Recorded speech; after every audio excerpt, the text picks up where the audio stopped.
Thank you. That's to bring me to order. Thank you, Chair. So I'm Liz Hunt, I'm the Director of Policing, Environment and Place, and this is a good opportunity for me to say that we use the microphones for the live streaming so that the camera can pan to you. And yes, you can tell I've been off because I've forgotten how to use these things. May I introduce a special guest, a visitor today? I'll let him say something about himself and his role. But this is Selwyn Brown, and he's the Director for Domestic Net Zero Buildings at the Department of Energy Security and Net Zero. So you're very welcome, Selwyn. Thank you. I do feel like a bit of an interloper. So I run the regulations, the policy and the domestic homes programmes like the social housing fund back in the department. But obviously you do all the work. I'm delighted to be here today. Thank you. Councillor Sarah Ferraby from Bradford Council. John Clark, I'm a private sector representative and I work for Cummins. Yeah, Gideon Richards, private sector member, work for Consulting with Purpose Limited. Hi everyone, my name is Adam Ashman. I'm an advisory representative from Yorkshire Water. Hi, Jason Willis, advisory representative from Northern Gas Networks. Afternoon everyone, Femi Amoni, Net Zero Up Project Manager, West Yorkshire Combined Authority. Good afternoon, my name is Jess McNeil and I'm Head of Home Energy West Yorkshire at the Combined Authority. Hi, Vincent McCabe, I'm the Green Economy Lead at the Combined Authority. Hello, Peter Glover from the research team at the Combined Authority. Guy Rodriguez, also from the research team from the Combined Authority. Good afternoon, my name is Jenny Cook from the Environment Agency. Good afternoon, Martin Broadest from the West Yorkshire Housing Partnership. Good afternoon, Richard Goodfellow, private sector representative, partner Adelshaw Goddard LLP solicitors. I'm their global head of energy. Councillor Jack Hemingway, deputy leader, Wakefield Council. Councillor Katie Dye from Leeds. Miles Larrington, committee services officer. Noel Collings, policy manager for Net Zero and Energy here at the West Yorkshire Combined Authority. Thank you, Leah. I'm Leah Stewart from Civic Engineers. I'm a private sector representative. Sorry, I'm late. I don't think you're the only one. We have been warned. Right, okay, let's press on then with the business of the agenda. Apologies, first of all. We've had apologies from Jane Atkinson, Deputy Chair from Infinium, and I've just note for the minutes, well done to Infinium for being recently nominated for an award. So I'm sorry she's not here to congratulate her in person. Councillor Munir Ahmed from Kirklees Council, Councillor Jenny Kent from City of York Council, Jim Cardwell from Northern Power Grid, Neil Wally, but of course, Jason, you're substituting for him, and Ian Holmes from the Integrated Care Board. And as I say, Councillor Patient is likely to be about 10 minutes. He's just rung me from the train. Okay, can we press on to the main agenda in terms of declaration of disclosable pecuniary interests? Welcome, Councillor Patient. And I want to start, before you get in, if I may, which is that I have a disclosable, indeed, pecuniary and other kinds of interests in the item on the agenda in relation to flooding. Because as you will know, in the Calder Valley, we had a very, very near miss on Saturday. I myself was flooded, but only 18 inches in the cellar. So, so I intend to remain in the meeting during that discussion. Thank you. Gideon.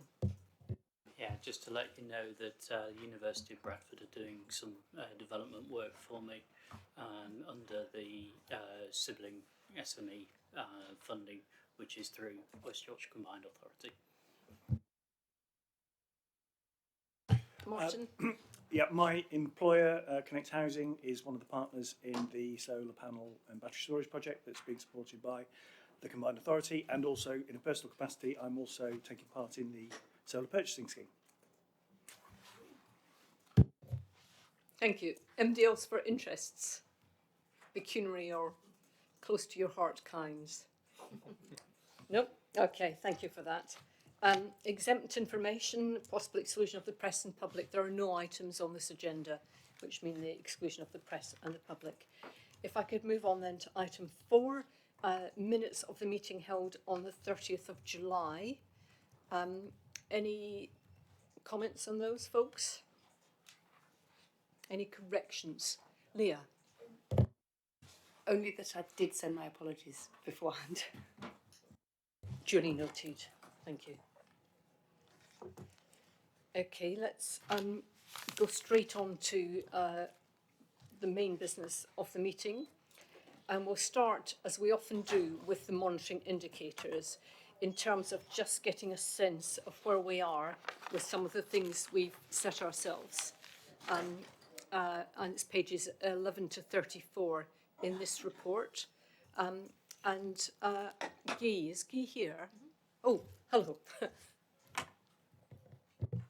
So good afternoon. So as you are aware, we update you with the grid indicators when data is new, and we have new information and insights on this. And this time we have data on energy efficiency of our dwellings, EPC, our estimates on fuel poverty, deployment of EV infrastructure, access to green areas, and premises at risk of flooding. So in terms of energy efficiency, the data is analyzed by ONS using the DLUC data as of March 2024, and we do observe an improvement. So 42% of dwellings are identified of EPCC or above, up from 39%. The increase itself is in line with England average, but England's it's above us. So we progress at the same rate, but around 50% at the national England's average as an EPCC or above. And we do have all local authorities underperforming in that front. In terms of dwellings classified as new, the vast majority of them, as expected, perform EPCC or above. But that said, we still underperform a bit the England's average, which ONS doesn't provide information. It's very likely to be around conversions and things like that sometimes are not able to be within EPC A, B, or C, but they are classified in the datasets as new. In terms of fuel poverty, our estimates do not take into account the winter fuel payment at the moment. We are trying to get away of estimating that. But even excluding it, our estimates show a fuel poverty rate of 27%. It's still above, despite a minor improvement of the levels observed in October 2021, which was 23%, and also above England's average. In terms of EV charging infrastructure, it keeps increasing as expected. The last data from summer 2024, July, shows an increase but at a slower pace than the national average, and the number of charging points also below the national average. But in terms of fast and rapid charging points, public ones, we are in line with the national average, so that's positive news. In terms of access to local green space, this definition is very specific, so it's people living within 300 meters of a natural green space with at least 2 hectares, and because of this definition, the results sometimes surprise people. We have around 1/5 of the population with access, with Leeds having the highest rate of people with access to green space, and Kirkley is the lowest. Using this definition, we are below South Yorkshire and Liverpool, and in line with larger CAs as Greater Manchester and West Midlands. In terms of premises at risk of flooding, we had a little typo in the report, so instead of 3% reported, it's 3.6%, so rounded to 4%. The number of residential premises in a flood zone type 2 and around 1% of flood zone type 3. The geography of it's quite asymmetric, with Calderdale having the highest rate and Bradford the lowest one. The commercial premises at risk of flooding tend to have higher rates than the residential ones, so 13% and 5% for type 2 and Type 3 respectively. Sorry, and that's all. Thank you, Guy. Any particular comments or questions or observations? Adam? Thanks again for the information and data. I wonder if we might see some targets in terms of out to 2038. What's the pathway look to 2038? I know over the last couple of meetings we've talked about a number of initiatives. What's the incremental gain from the initiatives? Is that enough? Is it not enough?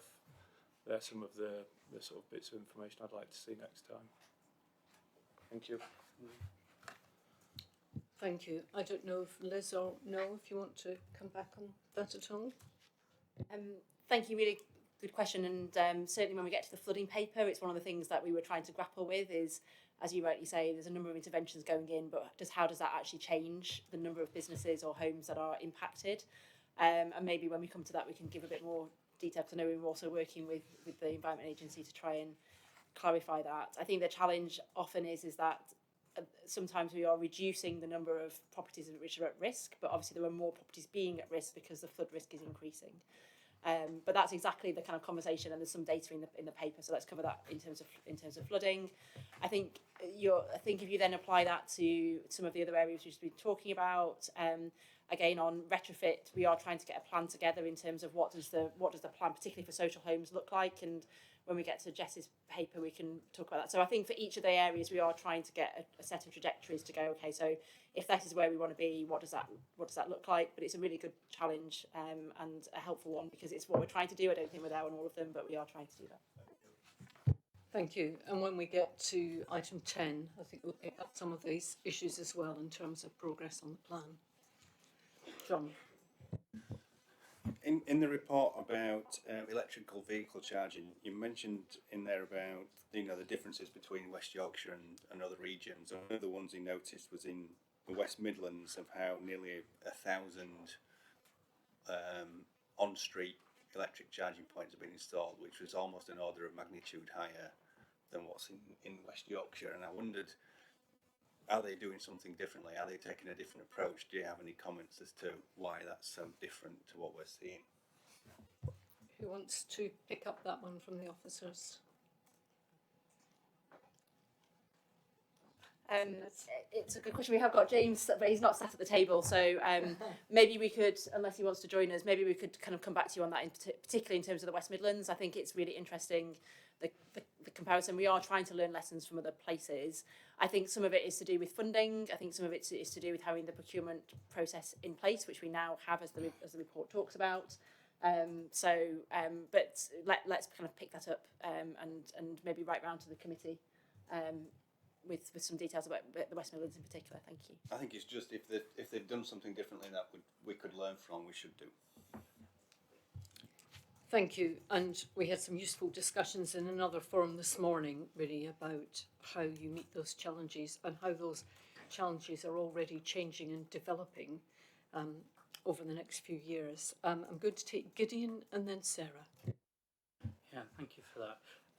On the chart on page 15, the 13% of commercial properties in West Yorkshire fall within the flood zone, rising to 28 in Calderdale. I appreciate this is close to your heart.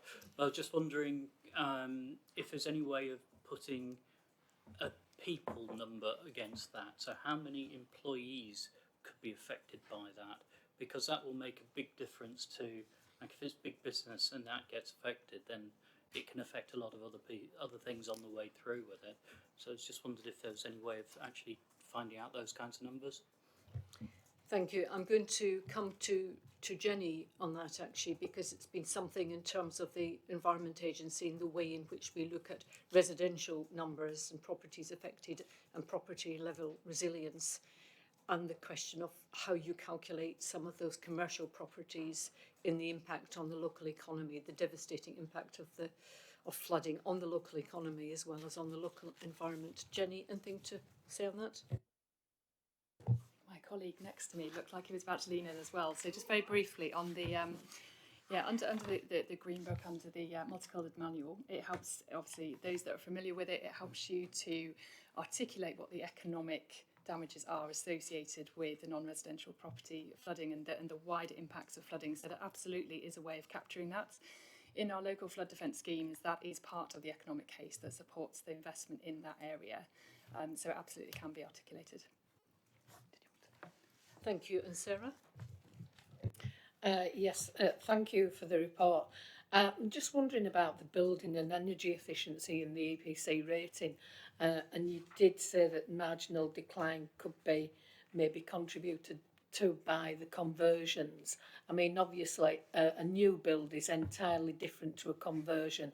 And I just wondered, is there a way of extrapolating the difference between something that's totally new and something that's been converted? Because obviously, if it's a mill or it's an old farm building, etc., they aren't a new build, they are a conversion. I just wonder if you can pull that out differently so that you don't get what you could be perceived as skewed data because it isn't technically new, but it's a conversion that's new.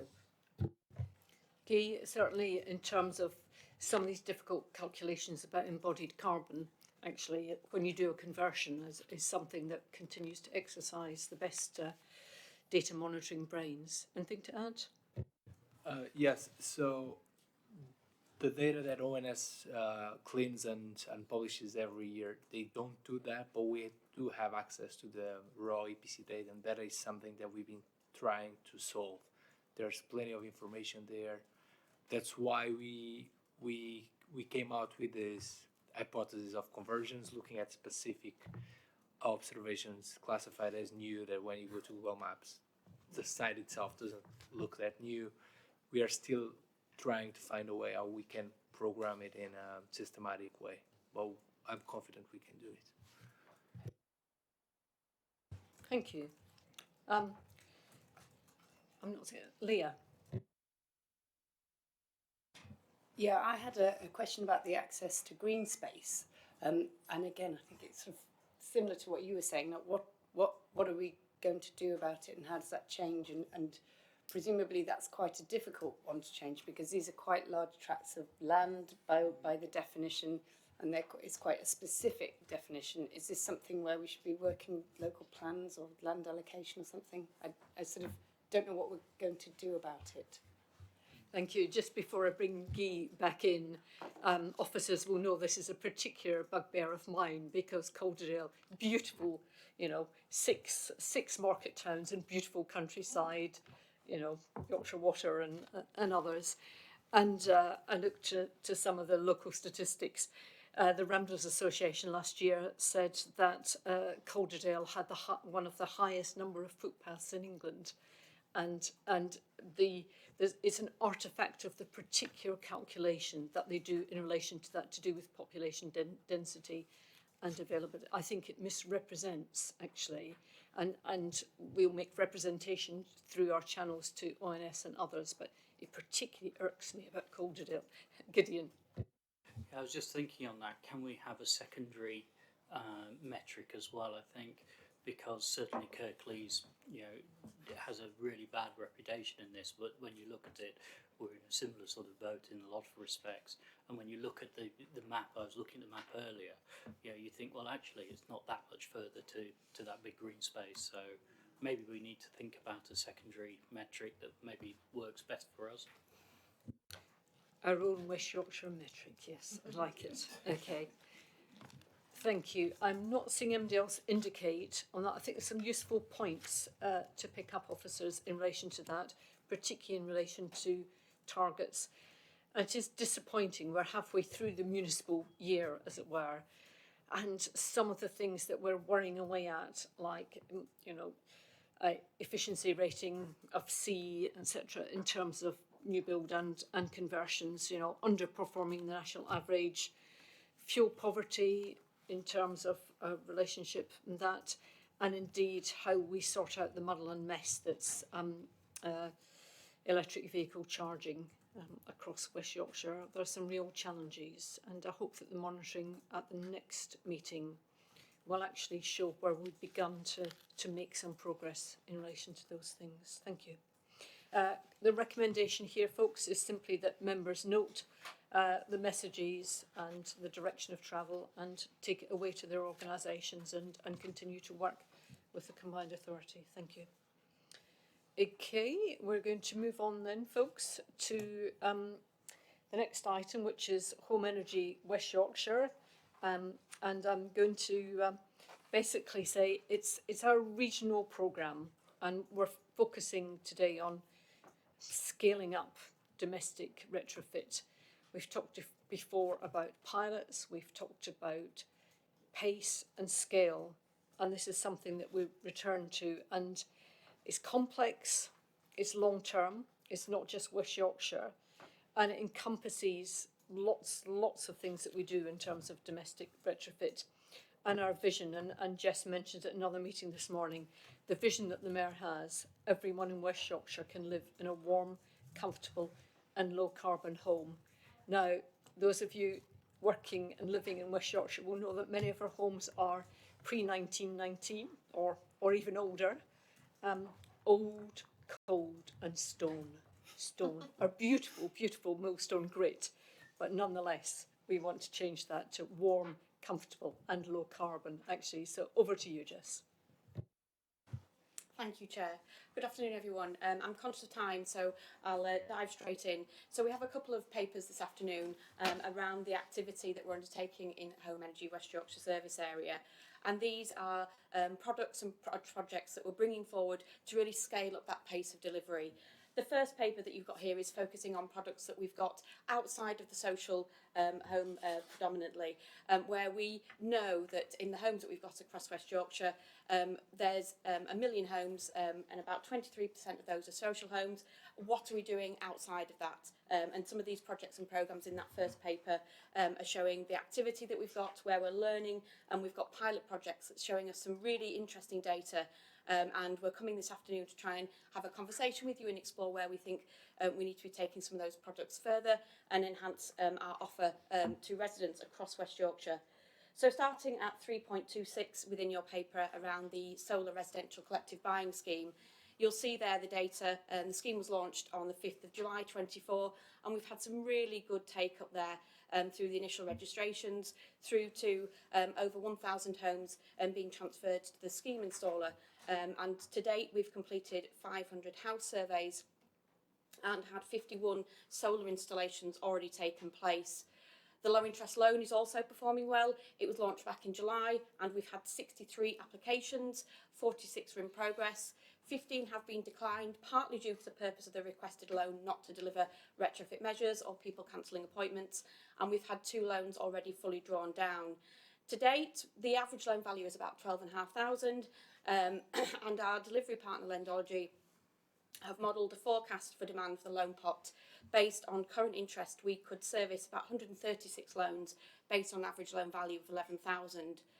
So the monitoring of the loan and the residential collective buying scheme provide really helpful indicators to us where residents are engaging with available products, and when they have options, they are making informed decisions. So we're really keen to maintain this momentum, awareness and strengthen the financial choice for residents through an enhanced product. This sits alongside conversations and exploration that we're having on a range of fiscal incentives, and the Home Energy West Yorkshire team would welcome views of some of the initial proposals being explored. As we said, the loan has seen a really good take-up, and members will recall that the original business case was for a revolving loan utilising the recycling of repaid loans to service others. Currently, the 1.5 million pot projects to close on the 31st of March 2026, or when the 1.5 has been fully lent, whichever is the earlier. Modelling completed on turning the current pot into a revolving loan pot and extending this from 2 years to 10 would see up to an increased pot of about 3.5 million, could facilitate loans of about between 141 and 705 loans, depending on the value of loans secured. These changes will create a robust scheme to provide sustained access to upfront capital for retrofit, avoiding the cycle of short-term inconsistent funding. In addition, we're looking to explore a retrofit barrier support fund scheme. We need to build awareness, commitment, comfortability of residents to commence with retrofit measures, and the Home Energy West Yorkshire team are keen to explore and test products that offer consistency, longevity of affordable retrofit financing.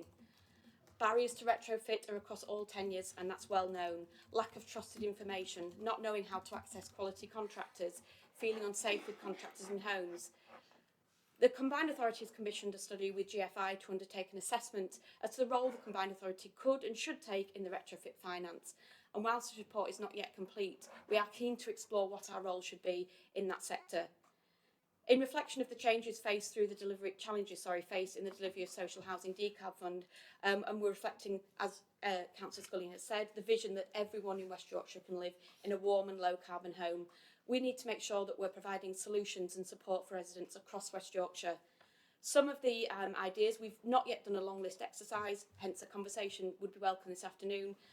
Other issues that we could consider, equity loans, further demand across aggregated finance schemes such as the residential collective buying scheme, through to more tailored and responsive support for residents where barriers are broader and more complex, additional community liaison officers, outreach activity, and covering temporary relocation costs for vulnerable residents during work. So these are some of the areas that we're really keen to explore. We're keen to build on the momentum that we've got and the awareness of these pilot projects, and seeking conversation with members this afternoon around some of those thoughts that we have. Thank you, Jess. And can I say that I saw for the first time in a local town chat group a reference to the home energy projects. First time I've actually seen, and you know, it was has MD heard? You know, there's this really good scheme. So some of that word of mouth stuff obviously is working somewhere. Comments, observations, and offers. Gideon first, and then Scott. No, go on, Gideon. Okay. It's a very small amount in terms of you know, the trajectory we've got going back to the targets. You know, if we're going to do this, we need to ramp it up very fast. If Councillor Cooper had been here still, he would have been talking about his recharge scheme, I'm sure, where that charge on the home. I know we took out PV because of it. So I think there needs to be a lot more innovation. There needs to be a very fast take-up and ramping up of all of this. When I was running the microgeneration certification scheme with the government and industry, you know, one of the things that did make it happen was the fact that we had the feed-in tariff, the renewable heat incentive, and you know, we went from a few hundred to 1 million properties in 10 years that I was in there. So the ambition has to be very, very high, and the money that is going into it has to be really well distributed for that, I think. Thank you. And I don't know if anybody who was at this morning's meeting with, which did discuss some of that question of scale and pace of finance at national and West Yorkshire level, perhaps wants to say something in a moment. Councillor Patient. Thank you, Chair. And similar to Gideon, yeah, absolutely needs ramping up by a measurable scale, and I'm sure given our priorities, that's going to be something we can all in tandem be asking for.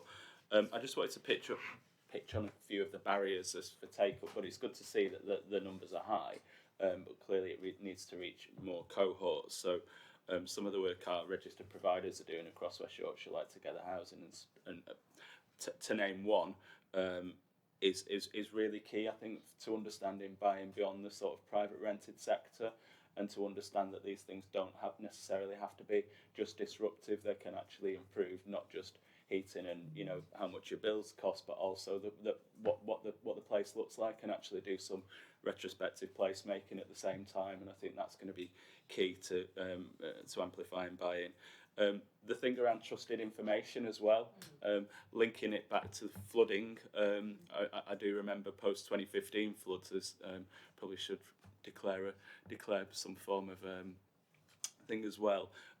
Was that some of the cowboys that you know pitched up and did some of that work for residential properties, you know. As a flood warden this last weekend, going seeing residents that were able to access grants at that time with products that don't work anymore or weren't properly followed up in terms of maintenance, and that's something that tracks, I think, when it comes to retrofit as well. And we've seen we've seen things in our in-tray, and I'm sure it's not unique to Calderdale, where there have been dodgy retrofit works or someone's come in. So making sure that library and that understanding of who is good, and that's not just at a local authority level, that's at a Wicker level as well, is going to be crucial going forward. The thing around community liaison and outreach, I think, is critical too, especially as we extrapolate what we're doing here down to our own places as well. That I think we're all seeing, whether it's through voluntary community sector or in other places, the idea around retrofit hubs popping up here, there and everywhere. So having some read across and having some key messages that are being shared by us all and an understanding, so that we're not also duplicating work that's happening elsewhere is going to be key to getting that buy-in too. Thank you. That point about consistency across the region is really important. Martin and then Richard. Thank you, Chair. Yeah, I'm kind of carrying on a bit from what Scott said then about engagement. The section on the local energy advice demonstrator and the lessons learned, I thought was interesting, particularly in terms of disseminating that learning, but equally it linked to the following report on the social housing programmes, where through the first few waves we've gained a lot of learning. I think for all of us in the social housing sector, we probably see resident engagement as probably the biggest challenge in terms of effective delivery of these programmes at scale, at pace. And so anything we can do to ease that and remove those barriers collectively, I think would be a really good investment of time. And as well as the examples in here, there are other activities going on which we could bring into that and share that information around. Together Housing was mentioned.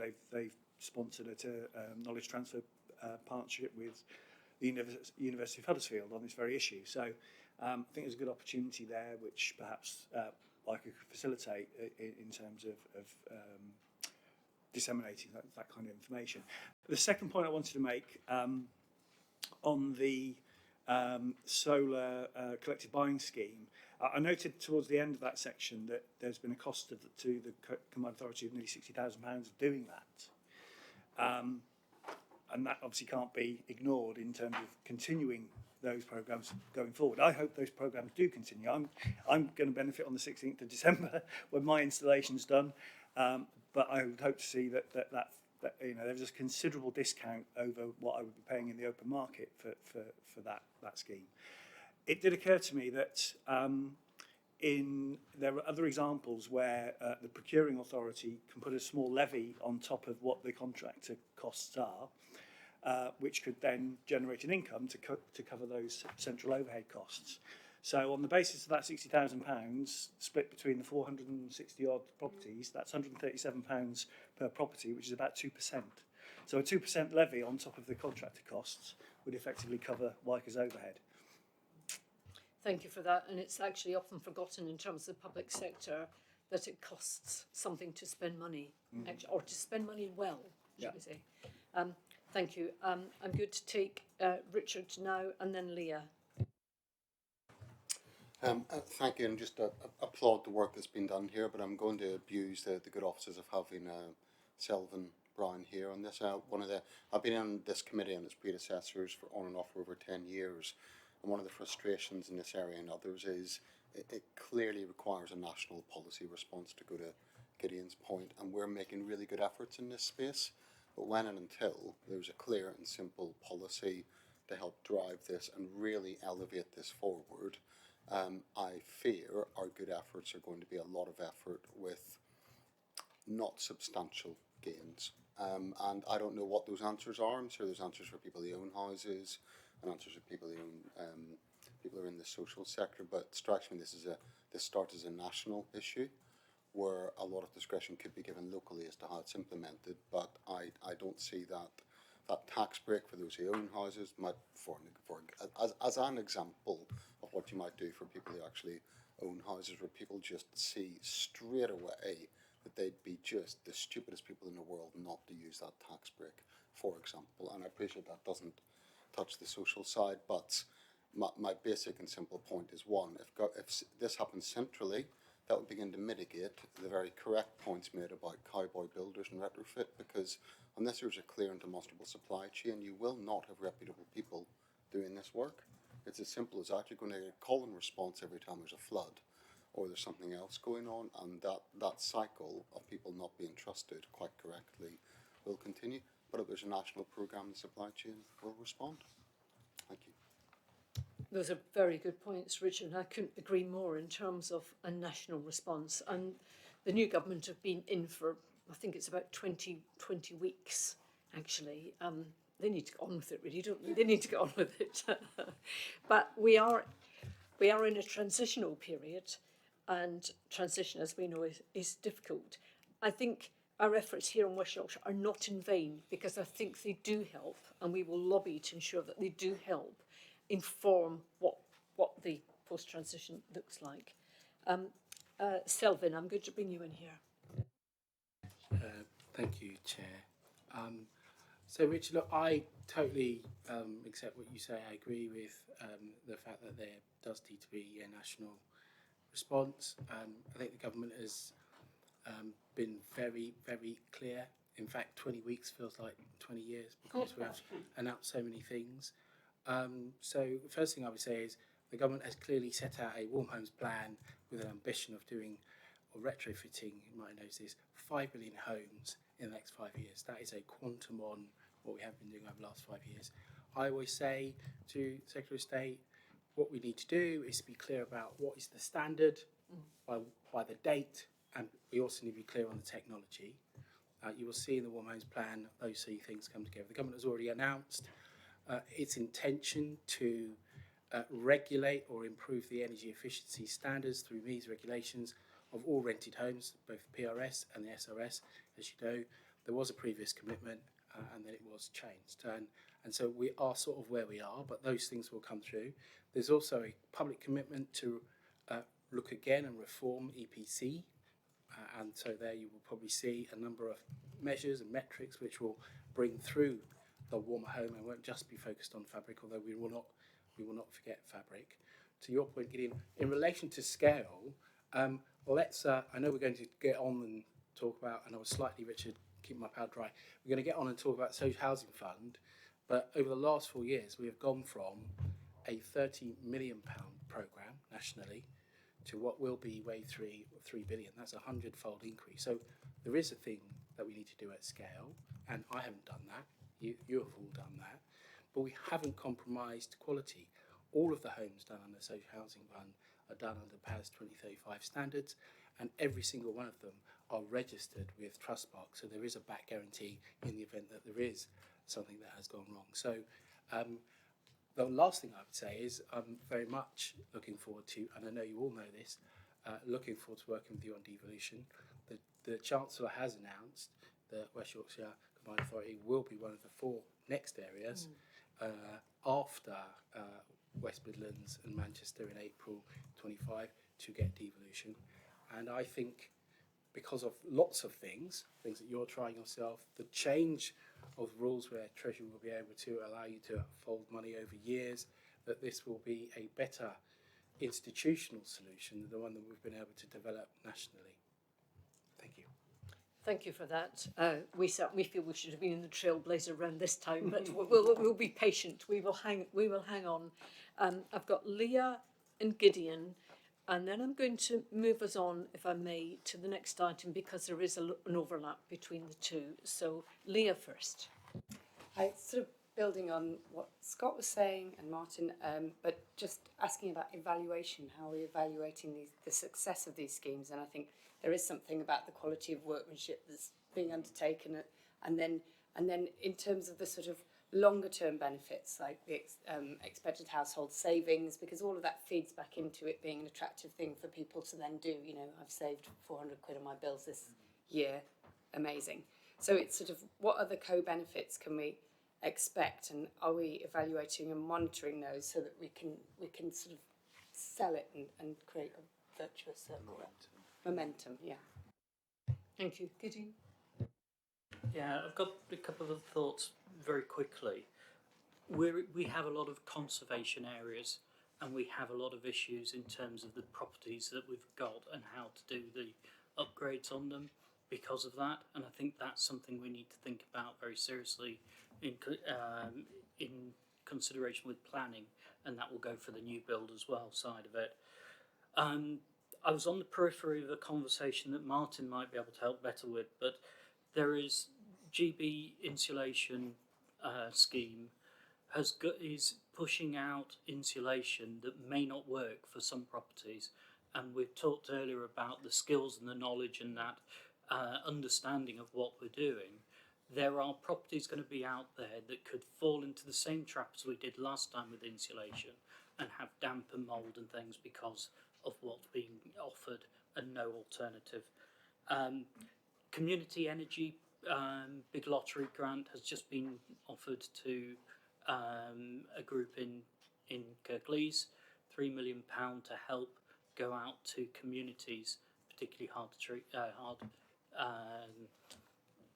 poverty poor and those areas, to actually look at how we move that information out.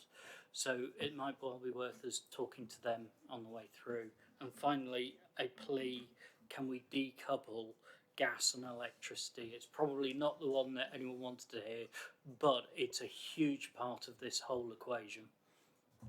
Thank you, and that point is very important and one that was made this morning in terms of understanding the finances and the financial mechanisms and the way in which some leverage can be applied in terms of unlocking those financial mechanisms. We have to separate gas and electricity in terms of making some of those calculations. Thank you. Can I just say, Selvin, don't be too hard on Fabric First, because we like Fabric First here in West Yorkshire in terms of our old, cold, terraced houses, actually. It's actually very important, and yes, it's a stage along the way, but it's an important part of our plans. Thank you, folks. And in terms of that particular report, we're endorsing, I think, the overall direction. Jess, thank you. And we've had some views. I wonder if we could move straight on then to the retrofitting social housing. Thank you. Yeah, thank you, Chair. So the second paper here is identifying and setting out the live activity that we have across work that we're doing to deliver retrofit measures to social homes across West Yorkshire. The majority of funding to date has come through across those areas. So this paper is setting out where we currently are and our future aspirations, particularly through the Warm Homes bid that we did submit on Friday for West Yorkshire. Just reflecting on some of the points that have been made on the previous paper, whilst considerable progress has been made in terms of understanding and knowledge of the development of domestic retrofit, at the scale and pace we absolutely understand, and the funding routes available to us currently will not realise the target if we are to continue with the same approach. Hence why we're looking to understand how we challenge ourselves, how we do raise our ambitions in order that we can achieve our net zero aspirations there. Funding constraints and other barriers do continue to be a challenge, but it's welcomed conversation with Selvin around where that devolution conversation could provide us that full flexibility in terms of how we balance and do provide those full flexible programmes for investment. Just in terms of where we currently are, we have been successful in our social housing decarbonisation fund approaches to date. We've had a wave 1, wave 2.1 and a booster, and between those three schemes we have delivered or will be projecting to deliver, as wave 2.1 is still live, retrofit measures to about 4,500 homes across West Yorkshire. Reflecting on that need to scale up and step up around where we are in terms of that picture and the need to undertake retrofit measures to all social homes by 2038 in line with our own ambitions but also the mayoral pledge. We have submitted a Warms Home bid through the Social Housing Fund, and we have done that through our consortia partners with the West Yorkshire Housing Partnership, and that consortia has grown to 13 members from the previous 9. And we have scaled up our ambition collectively, where we are taking just under 9,000 homes in through that bid. So we're hoping for a positive outcome of that in January. We're also working with West Yorkshire Housing Partnership, some of the members there, to deliver solar PV and battery storage to 1,500 homes across West Yorkshire, and that will deliver a self-sustaining operational model of solar supply, as well as reduced tariffs to tenants, and that will be delivered by March 2026. So there's some real activity and scale of ambition and pace across social housing retrofit measures in the West Yorkshire region, and through the delivery and development of our team at Home Energy West Yorkshire, and hopefully the funding picture that will improve, we will continue to do that at pace. Thank you. That is very good news, and certainly in Calderdale I want to pay tribute to Connect and to Together Housing in terms of some of the initiatives they've done on their social housing in steep, deep valleys where the sun often doesn't shine, but nonetheless done great work. Questions, additions? Is that a Scott, Councillor Patient? Thank you, Chair. And yeah, saw Martin nodding along there about some hidden houses in the Calder Valley, which we all recognise. Not to preempt what Martin might say, and I know we have the consultation out around planning and what's happening with that at a national basis. But I know a big barrier in places like Calderdale, I'm not going to get too parochial on this, is the interplay between heritage and being able to retrofit properly. Now, not suggesting for 1 minute to ride roughshod over the streetscapes and uniqueness of the places that fall within West Yorkshire, but I know it has been challenging, not just for RPs in this room, but elsewhere as well, to how they might best apply some of these, especially to some of those pre-1919 stone terraces that are long, and perhaps the idea of heat pumps and deep insulation don't work well within quite truncated confines of those small homes. So I do hope that throughout that consultation there is I don't want to say scrapping, but perhaps a more nuanced view about how we apply retrofit in places like Yorkshire. Thank you. Katie and then Martin.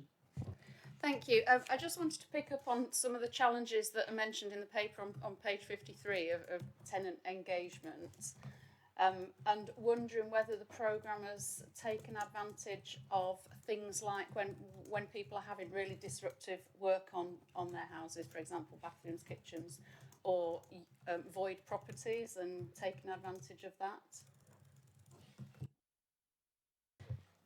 Thank you. I'm going to take a few questions together. I'm going to take Martin and then Jack, and then come back to you, Jess. I just wanted to add, really, if I've read it correctly, the report refers to the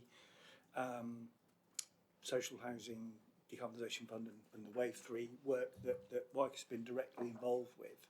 But outside that, in West Yorkshire, other bids from Leeds City Council, from Together Housing, from other housing partners that haven't been part of the WIC consortium have also sought to deliver a retrofit on their stock. So these figures actually don't represent the full picture of investment across West Yorkshire. It's a piece of work that the Housing Partnership's trying to do, is to aggregate the figures for the WICA channel and the other channels, and we'll bring those back to the committee in due course when they're in a state that is presentable, I think. Thank you, Martin. Councillor Hemingway, Jack. Thank you, Chair. Yeah, I just wanted to pick up the question on page 51, 3.9 about the challenging the sort of variation about the quality of data for housing stock in West Yorkshire. Are we confident in the figures we've got, and do we have a sort of consistent baseline that all of the housing providers involved are working to? Because as we know, with any action around climate sustainability, we need to know what the baseline position is really before we can monitor and coordinate action effectively. So just a question really, are we confident in the baseline data? What metrics are we using, and do we need to look in more detail at that? Thank you. I'm going to take Selvin. I want to comment myself and then come back to you, Jess. Selvin. Thank you, Chair. I think we shouldn't underestimate how difficult this stuff is. It is really hard, and as I was saying to MHCLG this morning, we were talking about devolution. Probably the best way to build up the capability and the capacity is to learn by doing. and that is exactly what you've done. So I want to say, look, well done for what you've done so far. And as Martin says, my data shows that you've done a lot more than 4,500 homes in this area in the last 4 years, because that is how long we've been doing this. On your GBIS point, Gideon, I'd be very happy to look into it and write to you. I mean, GBIS is delivered under PAS 2035 and has Trustmark back guarantees. But if you want to get together with Gideon and just send me what are the details, we will look into it and write back to you to make sure that it is all sorted. I think on the planning point, I mean, this is something that the Secretary of State is genuinely grappling with the Deputy Prime Minister. Obviously, a large part of the solution for all of us nationally is solar. There are restrictions in planning on solar at the moment, so that and historical buildings and kind of not wanting to change the look and feel of places is an important consideration, hence why the government is consulting. And to your question, Jess, you will be getting an allocation. Everybody will be getting an allocation, but to manage expectations, the fund has been significantly overbid. I've had bids well in excess of 2 billion against the 1.3. There will obviously be match funding of another 2.5 billion that goes with that. But I am having another go with the Treasury in SR, what we call SR2. So the intention is in January to make an allocation to everybody in line with what we can afford, and then work with the Treasury to get a top up for years 2 and 3, and to provide certainty into years 4 and 5. So you'll get 2 allocations next year, one in January for April and a second in September for the following 4 Aprils. So you'll have 5 years of funding, and that all rolls into your devolution deal. Thank you. Thank you. So lots of nods there. Thank you, Selvin. I just wanted to make a comment really in terms of this transitional period as we try to get some scale and pace in regionally and nationally. And in some ways, although it's not directly analogous, it reminds me of that period in the early 2000s when you needed to basically, within the social housing world, put in decent heating systems, do kitchens, do bathrooms, and we went through a painful period, time of Blair. We went through a painful period in terms of, do councils keep the housing stock? Do they have an arm's length management organisation, or do they give their housing assets or deficits away? And actually a very difficult period in terms of housing associations, registered providers and councils working out what they needed to do. And we're at a point in terms of housing now where actually we're needing to redo kitchens and bathrooms. And one of the challenges about the narrative that people have touched on before is basically how do we get to the position where you upgrade your kitchen, you upgrade your bathroom, and you upgrade your insulation and your heating systems as we move away from gas, really. And it's that transitional period that is very difficult to get your heads around because there are so many things in play, really. And in terms of local councils, speaking for local councils, we are trying to do our bit in terms of getting our own house in order, decarbonising, reducing the estate, all of those kind of things. But actually, it is a wider partnership in terms of managing this transition going forward. So not a great analogy, but it certainly did remind me of some of the conversations we had around that time. Jess, I'm going to come back to you, if I may, just for a last roundup on this. Thank you, Chair. Yes, I did just want to come back on a few points, and just a point that Leah made on the previous paper, but it is relevant here also around evaluation. Yes, we've appointed Steers ED to do a full evaluation of all of our programme currently. We do need them to do some of that work earlier than others due to where the funding's coming from. So we have a first phase of the programme evaluation due in June 25, and then a full evaluation of everything that we're currently doing in December 25. But the other point that you made around the longer term co-benefits, we're very keen to make sure that the health and well-being of retrofit is also part of that narrative. So we have some work streams now working with NHS to understand where we signpost and identify people that are being regularly seen for respiratory difficulties, which could be due to them living in poor and damp homes. So we're looking at how we work more effectively to get that narrative and wider benefits out there. And just a couple of the other points made, Katie, around the programming of works to avoid multiple disruptions. Absolutely, yes. Our registered housing providers are keen to do the same. It provides cost efficiencies. It's a less disruptive position for tenants, and we're keen to manage and minimise that disruption in order that we can have then that greater engagement with tenants, in order that they are wanting to be involved and allowing that work to happen. And just a final point around surveys of properties. Apologies, I can't quite see your name of that point. Absolutely, we've learned an awful lot around what we've done previously and where that has impacted negatively on some of our projects. And in wave 3, we're in a really strong position in that a considerable number of the properties that have gone in that bid have now been fully surveyed, which gives us a confidence for that first phase, first year of delivery. And we'll continue to undertake surveys in the first year to allow that second year and second phase of interventions to come forward. Thank you, Chair. Thank you, Jess. And we'll just let Selvin slip away, and we're very grateful for his attendance at our meeting, actually, and for the news he brought with him. Yes, I saw various combined authority folks smiling.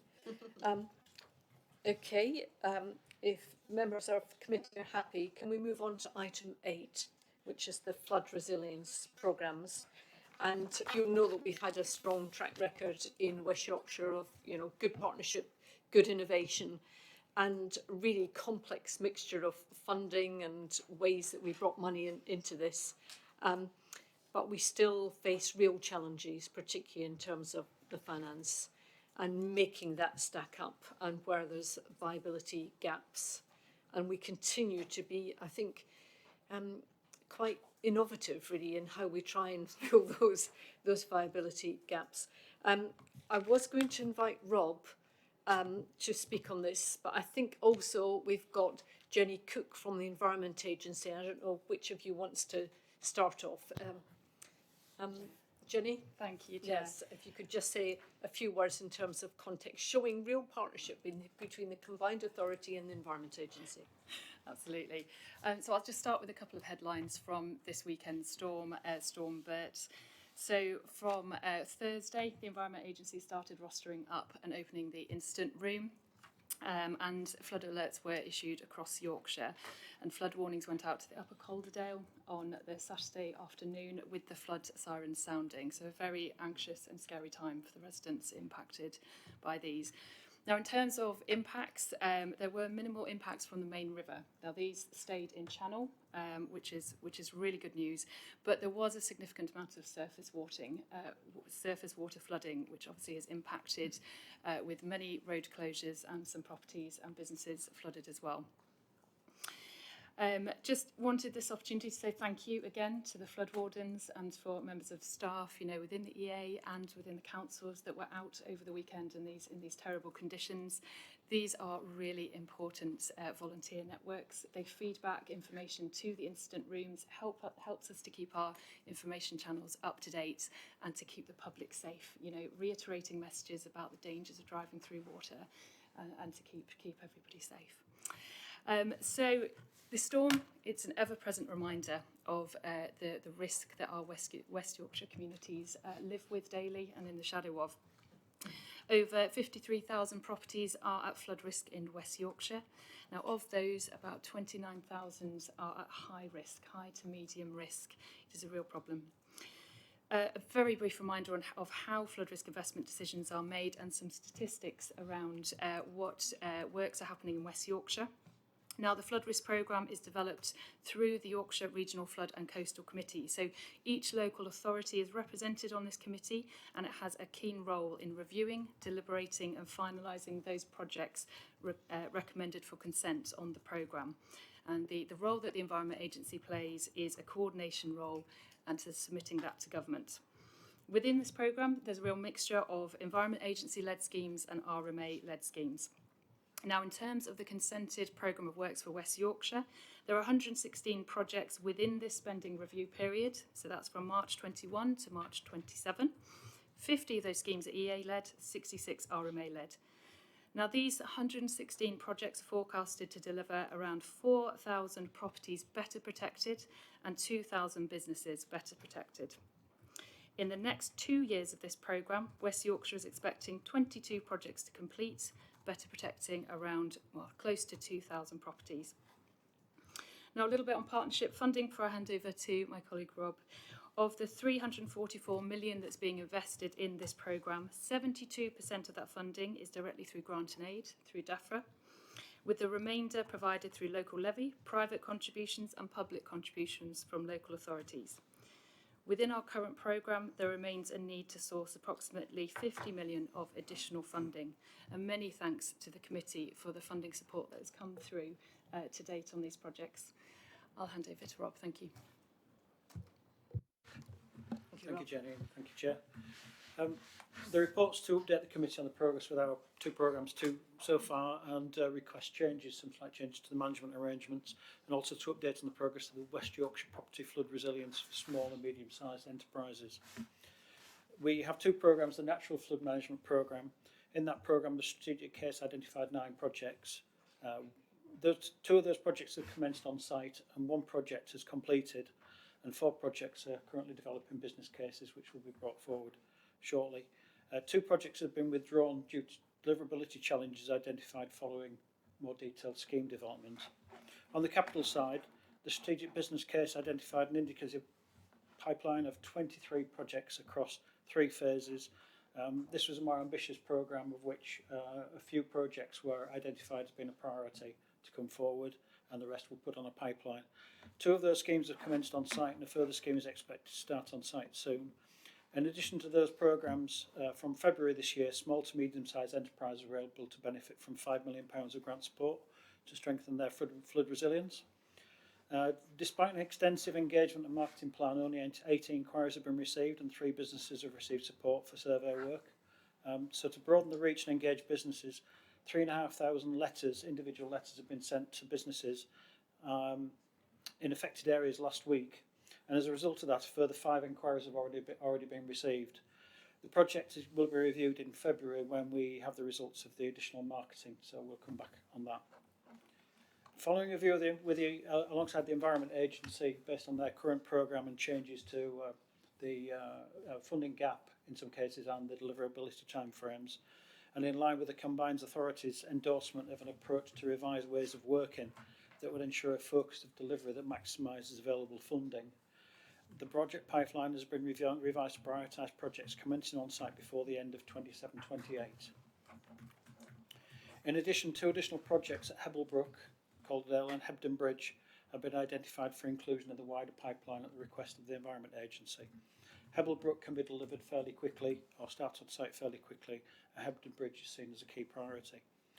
To help manage the programme more effectively and to avoid coming back to committee to give you an updated list, a delegation is sought to amend the programme pipeline in the future and to enter new projects into the pipeline, effectively creating a rolling programme subject to additional funding being secured. All live projects will of course be subject to the Combined Authorities' approval as business cases are submitted through the assurance process. So the recommendations are firstly that the committee notes the progress with both programmes. The committee notes the progress of the West Yorkshire Flood Resilience grant scheme for SMEs. That the committee endorses the revised approach for flood projects, the proposal to deliver those projects that commence delivery first, and entry of 2 new projects onto the capital flood management programmes as set out in Appendix 2. And that the committee delegates approval to the Director of Policing, Environment and Place in consultation with the Chair of the Climate, Energy and Environment Committee, that any future review and reprioritisation of projects on the natural and capital flood management pipelines, the acceptance of new projects onto the programme, and the transfer of projects which place greater risk on either programme to lower down the flood pipeline for consideration as part of future investment programmes. So essentially bringing forward those schemes that can be delivered quicker, the quicker schemes that can be delivered rather than holding back. And I open it up. Thank you, Chair, for questions. Thank you very much. Thank you for those recommendations, and thank you, Jenny, for that summary of Storm Bert. It's a funny name for a storm, isn't it? Bert. But yes, and entirely support what you said about behaviour. 2 things, particularly an observation from Calderdale, from across Calderdale. One is that people have short memories where flooding is concerned, and of course every flood is slightly different. and you know, we've all got flood plans, those of us in the zones, and you need to dust them off. But of course, houses sell, tenants change. Actually, you need to keep at the education thing. I think the other thing is that even since our last major flood in Calderdale in 2020, that you know, sort of it's really strange how people have absolutely forgotten not the basic rules, like don't drive into deep water. Actually, in terms of behaviour, there are a lot more cars on the road post-COVID, and actually people have really not, you know, haven't retained the folk memory of how dangerous flooding is, really. It's just extraordinary. So there is the point about behaviour, the narrative about behaviour, and the continued education programme. I should also mention that before Storm Bart, I wrote, once the new government ministers had taken office, I wrote specifically to Emma Hardy MP, who's the new flood minister, inviting her to come to Calderdale to see the work that we do in partnership with the Combined Authority, with the Environment Agency, but also to make the point, and I think this is particularly important immediately post-Bert, as other communities have been badly flooded, including those not previously flooded. Actually, you lose the emphasis on West Yorkshire. One of the things I have said to her and to the civil servants is actually we live climate change in West Yorkshire. We know that this is not going to go away, that we're going to have more extreme weather, and therefore the message of what we're doing in West Yorkshire in terms of both the hard adaptations, higher walls, managing rivers and the Environment Agency and other assets, but also the so-called soft things that we do in terms of adaptability. You know, it's not going to be like medieval Britain where you abandon a community because it floods. Actually, how can we be adaptable, and how can people be adaptable and flexible? And so I mentioned things like flood buddy schemes. I mentioned our marvellous flood wardens from 3 to 100 or whatever it is at the moment. Extraordinary work that they did on Saturday night. I mentioned the ways in which shops, particularly in Hebden Bridge, but not just there, have adapted so that you can press a button and the shelves got to the ceiling. You know, the Harry Potter-esque things that happen. But it's all about adaptability. We know there's climate change. We know there's flooding. How can you adapt and still make that community thrive? And to cut a long story short, I won't redo my pitch, but the Minister has agreed to come up and visit and see that adaptability, resilience and sustainability message for herself.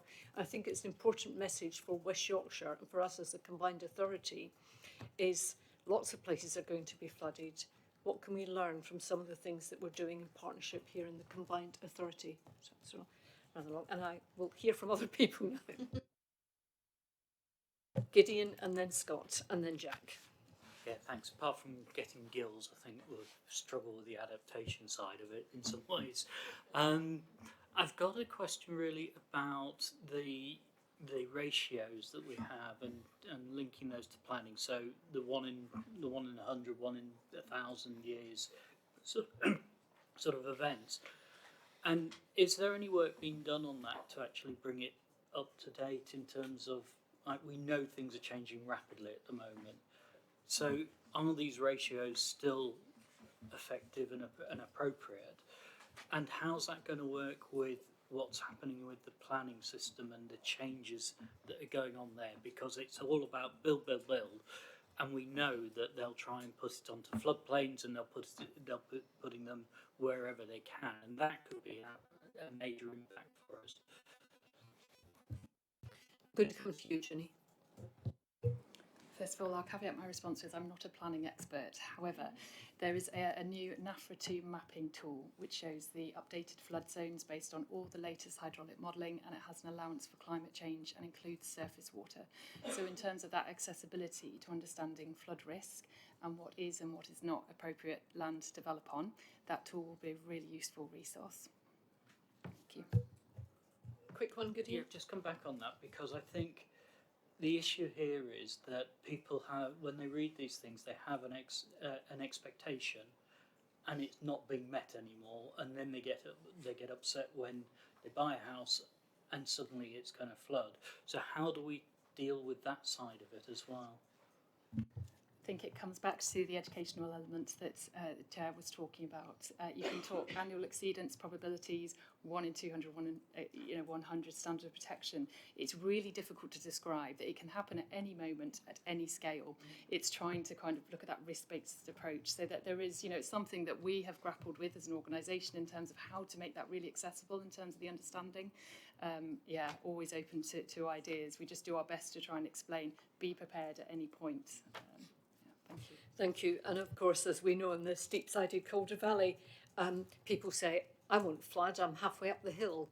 And watch the surface water, as Rob touched upon, the surface water come in your back door and go out your front door. There's a question of how we manage water, really, as a nation, is a really crucial one, and it's particularly crucial in West Yorkshire. Scott's next. Yeah, absolutely, Chair. We've seen that play out this weekend in terms of the surface water issues that were the main things. Again, like to extend thanks for the money that has been allocated so far. Certainly in the village I lived near Hebden Bridge, the £40 million scheme definitely made a difference in terms of how the river was reacting and its capacity. And I know there are others in progress as well at the same time. I noticed conspicuously Calderdale absent from the NFM allocation, but that probably doesn't tell you the whole story because there's actually so much going on in that space, whether it's the likes of Slow the Flow, Yorkshire Water Landscapes for Water, VCS groups, kind of literally like everything that's happening. So it's a difficult thing. I know we have always made a case around working with nature and parity of NFM versus large civil schemes, and I think that's something that needs repeating. It's not just what it does; it's the allowance of communities to play part in their own resilience that I think is powerful beyond the preventative nature. Actually taking part and being part of the solution is really, really important. It'd be remiss, and I probably need to declare an interest, being someone that has flooded children's schools flooded and was out as a flood warden on Saturday dealing with things. It'd probably be remiss for me not to make a little bit of a pitch for Hebden Bridge as a place that has got multiple schemes in the mix, but has been waiting for quite a while. And I understand the Stubbing Home Road element, which has got 36 properties there, are probably some of the most significant flood risk and potential issues to life in the whole of Calderdale. I know they've really struggled with the finance and funding of the scheme. It's a constrained area. There's lots of people that live there. There's lots of challenges, as we saw in Mythenroyd, to delivering schemes like this, which then ends up accelerating the cost. And I know they're moving towards full business case. I just know, looking at Wicker's Strategic Innovation Fund principles as their funder of last resort, is around their ability to intervene where there are funding gaps, and I'd really ask colleagues here to really think about moving heaven and earth to allow, having seen what we've seen in the last weekend, that funding gap just to be closed. Thank you. Thank you. Jack, next. Thank you, Chair. Yeah, just to fully concur with Councillor Patient's comments there and support any efforts. We know that anything we can do to prevent flooding in the western reaches of the Calder will benefit residents in the east, and clearly you're more profoundly impacted in other areas, so I think we'd all politically want to see Calderdale support that. Just to come on to the small business SME scheme, page 62, 3.28, it does sound like there's been a fair bit of publicity around this, so I just wondered, in terms of the actual design of the scheme itself, are we confident that we've got that at the right levels of support? Can we do anything else around that? And have we, for instance, engaged with a Small Business Federation or any organisation that might have a bit of insight or expertise to offer as to why we're not getting take up there? Because it seems like a good scheme on paper, but for some reason businesses aren't going for it. Thank you, Jack. I'll just take Katie and then Martin, and then come back to Jenny and Rob. Thank you. My question was about the two schemes that you mentioned that were no longer being taken forward, Rob. And just thinking they must have been on the programme because they were necessary. So now they're off the programme. Is there another scheme that will offer protection, or are they part of any of the other schemes that are going forwards? Thank you. Okay, thank you. And Martin. Thanks, Chair. I mean, it's really echoing the point you made about surface water flooding now being a critical issue. 20 years ago, when I joined my current employer, our focus was entirely on local watercourses overtopping and flooding properties, but now it's basically any of our stock could be affected anywhere in a cloudburst. And what response do we have to that? That's where our thinking is now. Thank you. Well, Jenny and Rob, I'll come to you first, Rob, if I may, and have a go at some of those. Yeah, sure. The first question, I think, was about Stubbinghome Road. I can tell you that the reason why we're asking this committee to include Stubbinghome Road is because the Environment Agency are currently looking at it as a priority, and it can come forward soon, and we're expecting to receive their business case shortly. So it's likely to go to the Combined Authority, unfortunately around the financial year end, and because of other pressures I can't guarantee it will get approval then, but that's when we're looking to bring it forward around March, April time maybe. So we're looking to get something soon into our appraisal system. It's looking for £1 million, which is largely funding to underwrite the risk, which is largely what we're doing here, because with the flooding schemes there is a large element of risk in case the works are inundated during construction. So they have to allow a much bigger budget than you identify for other projects. So we're expecting to receive a proposal that will suggest £1 million. It's currently being worked up, so hopefully that will kind of get on site next year or later this year. So that's the Stubbinghome Road one. The grants I'm going to hand over, if I can, to my colleague Vince in a second, because Vince is managing the grant scheme, if that's okay, Chair. The two schemes that have been removed from the list are at Whitebeck and Broughton Hall. They were from the Natural Flood Management Programme. The Whitebeck scheme was, I think it was a £1.5 million suggested contribution. The cost estimate during the feasibility stage went up to about three and a half, and some of that was because the scheme required the removal or the diversion of a gas main, and the cost of that was significantly more than expected. The scheme was very much an opportunity scheme in that the scheme currently has a large culvert that flows directly downstream into the River Aire, and the proposal was to divert that stream into an existing overflow area to make that the main course that the river would flow and meander it. But we had problems also with the budget and also with the landowner not wanting to take part anymore, so we had to abandon that scheme. The Broughton Hall scheme was reduced in scope to the point where it was administratively found to be not value for money. It was a very small scheme to deliver some ponds at Broughton Hall on the estate there, and in consultation with the Environment Agency, it was decided that because they wanted to reduce the scope and the projects that they were looking at focused more on biodiversity, didn't meet the kind of flood criteria necessarily that we expected, so we had to remove that, but it was a very small scheme. So if I could hand over to Vince, who can talk about the grant scheme. So we've designed the scheme with a lot of thought to some of the issues that have been raised around sort of the quality of works that we would be funding through this. So we've engaged with the Environment Agency, for example, to use their framework for the suppliers for consultants and the capital works coming out of it. So we've tried to design it with a two-stage process so that it's clear that there's sound advice followed by sound capital installation, basically. Why it's not been attractive? We've run webinars where we've directly engaged with businesses, and we've had lots of positive feedback out of those webinars, but ultimately they've not led to anything. It's something that we'll probably do more of over the next couple of months as we sort of move towards reviewing the scheme and try and get some more feedback from people that we've engaged with that maybe haven't followed through, just to follow up and find out. I think there's we think really that there's an underlying sort of issue around investment and economic uncertainty, and businesses prioritising investment into other areas that are more directly sort of going to make a bottom line impact for them. So, but it's something that we'll definitely pick up as we move towards the review.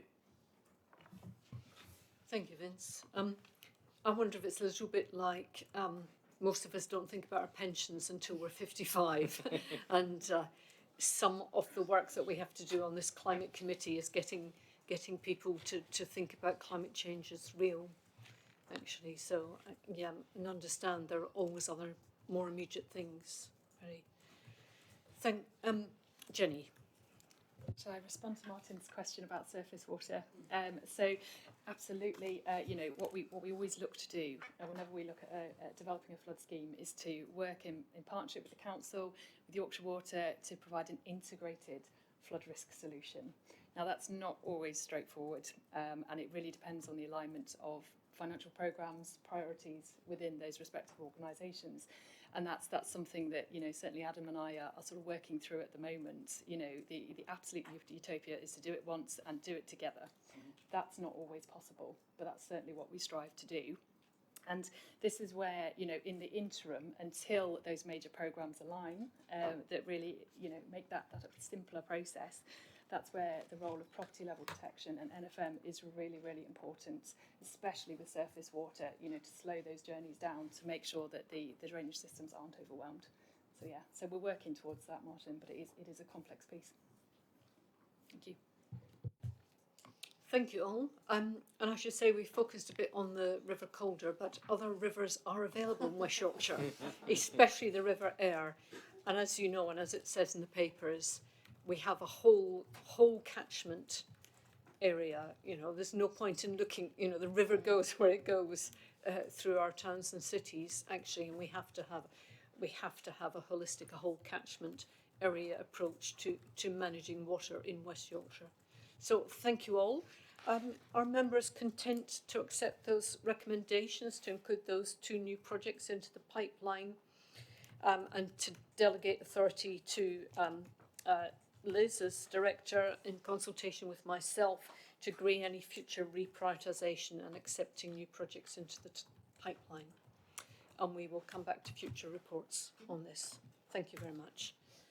Okay. Let us move on. I did warn you right at the beginning this was going to be a chunky agenda. And we move from water to hydrogen. And in terms of this particular project, we've got Femi. You're going to introduce this particular paper. Thank you. Thank you, Chair. As members are aware, the Combined Authority commissioned a deep dive and study on hydrogen deployment and use case in West Yorkshire. The study was done to help understand, using informed and evidence data, where hydrogen fits into the decarbonisation story across several sectors within West Yorkshire. The paper is just to give an update on some of the outputs of that study, as well as some of the key principles the Combined Authority from review have been able to gather from the study, just to get a steer from members on what their perception is on those principles. And if, once again, the principles is not an exhaustive list, so we are happy to take some further feedback on the principles that has been shared. But before going into the principles, just sharing some feedback from the study. Results from the study indicate that industry, aviation and transport form the majority of expected demand or expected future demand for hydrogen within West Yorkshire. The study also indicates a limited or unlikely role for hydrogen in domestic heating. The study also indicates that the demand of hydrogen within West Yorkshire can be potentially met by construction of green hydrogen facilities, as well as getting further supply from other regions, which could be distributed through the East Coast Hydrogen Project. Some actions and identified activities were also gathered from the study, which will feed into the emerging West Yorkshire Climate and Environment Plan, as well as inform the emerging local transport plan as well.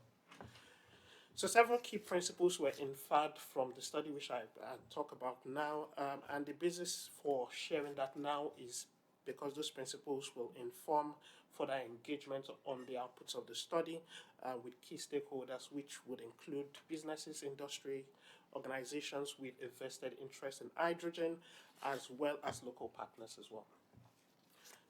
So with regards to the key principles, one of the key ones is with regards to the type of hydrogen. So the study shows that only low carbon hydrogen, as defined by the UK low carbon hydrogen standard, should be deployed within West Yorkshire, within the region, for the reduction of emission across the sectors identified. It also talked about strategic infrastructure planning and said there's a need to engage with spatial planning and through the proposed regional infrastructure strategy to identify best location for industrial sites and infrastructure development considering clustering. And that's just bet down from the fact that the study identifies the potential of additional sites where hydrogen deployment can, construction of green hydrogen facilities can take place within West Yorkshire. With regards to transport, the study one of the key principles was to identify any public transport routes where hydrogen could potentially support, engage with local heavy goods vehicle fleets to understand their plans and ensure that refueling infrastructure is in place to support them, and also engage with the airport on its plan on decarbonization. On industry and businesses, the study found that it's essential to engage with businesses early and encourage them to commit to a decarbonization plan.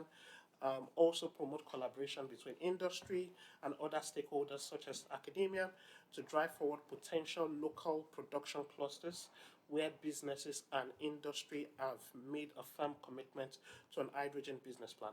So it also looked into supporting the development of local industrial clusters, such as the one happening in Bradford at the moment, as well as supporting the development of hydrogen zoning plans to identify areas where hydrogen can be effectively integrated with end user requirements. Finally, on leadership, the study also talked a lot about skills and innovation. Obviously, the deployment of hydrogen would require an investment in skills and development as well as innovation. And it's also talked about the Combined Authority engaging with key stakeholders such as the East Coast Hydrogen Project, as well as other hydrogen projects being carried out across several regions, just to understand lessons learned from those projects, timescales, and how some of those projects can be replicated within West Yorkshire. So I'm open for questions. Sure. Thank you, Femi. Richard? Thank you. That was again very helpful. And Chair, apologies. I don't think I mentioned in advance. I need to leave at 4:15 today. So I think that's a really useful study as a baseline. I was able to flick through it in the papers that we got this afternoon. To be provocative, so I think it is just supposed to be a baseline, and I'm sure we'll do a response to it. To be provocative, I'm concerned that West Yorkshire does not appear to be trying to take a leading position in anything on hydrogen at the moment. We look like a price taker, not a price maker. And so, for example, the recommendations say support and encourage future HAR applications, that the grant you can get from DESNZ. I don't know what support and encourage means. I don't see a pathway here now. Maybe this is not the purpose, but we only got some stuff quite late. I don't see us saying this means we're going to be a beacon in hydrogen transport. We're going to be a beacon in mid-sized industrial support in hydrogen. We're going to be a beacon in whatever. I see a study of all the areas, but I don't see our pathway forward. And I don't think that was the purpose of the report, by the way. But that's what, as I read it, I thought, I see us being a price taker here, getting hydrogen from somewhere else. And I began to wonder about the impact that would have on our industrial base. Thank you. Thank you. Can I just come back to you on that in terms of what is undoubtedly a cautious, investigative level paper?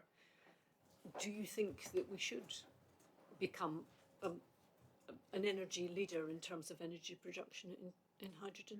If you look at our USPs, So, for example, our devolved transport situation. So we've got a lot of assets available there.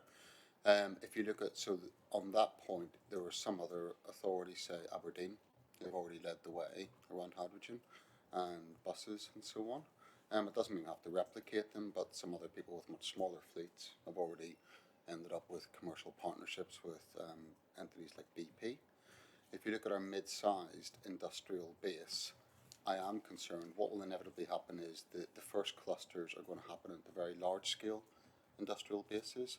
But if the attempt is to move from gas to hydrogen across all industry, and if, give or take, the industry in West Yorkshire is mid-sized, it seems to me critical we have some hydrogen base. If we all agree that's going to be the end point, that's actually, by the way, not particularly clear at the minute, I would suggest, globally.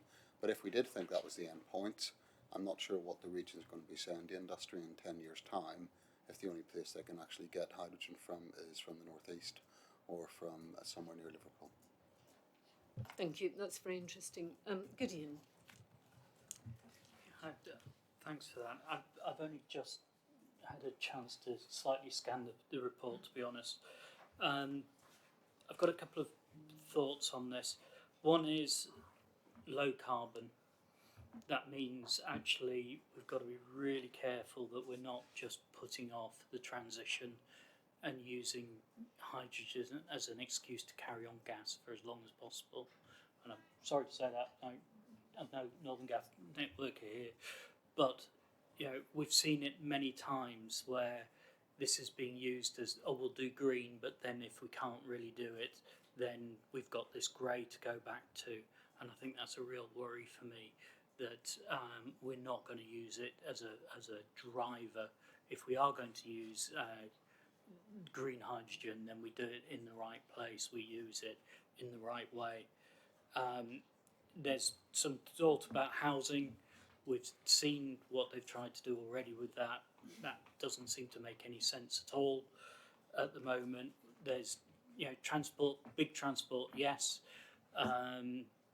Even buses I struggle with at times, but certainly for trunkers and the trucks going across the country, it makes some sense.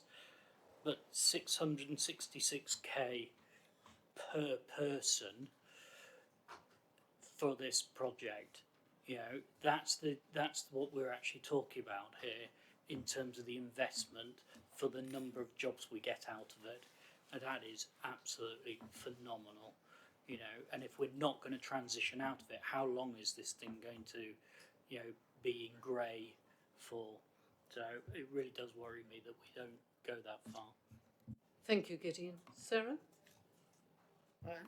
Thank you, Chair. I know there'll be quite a few of you that sit on this committee that's heard me say this before, because I think, green hydrogen is definitely the way forward, and obviously we've had the great news of the announcement in Bradford, and I know the conversations between WICA and officers in Bradford, because there are a number of companies that are already starting to look at and invest in their sites where they can switch from gas to hydrogen.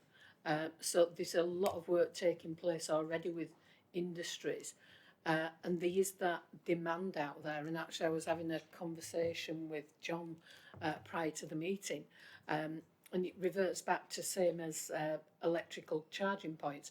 The property I live in, I've no off-street parking, and it's how to overcome the hurdle that I can have an electric vehicle that I will be able to charge.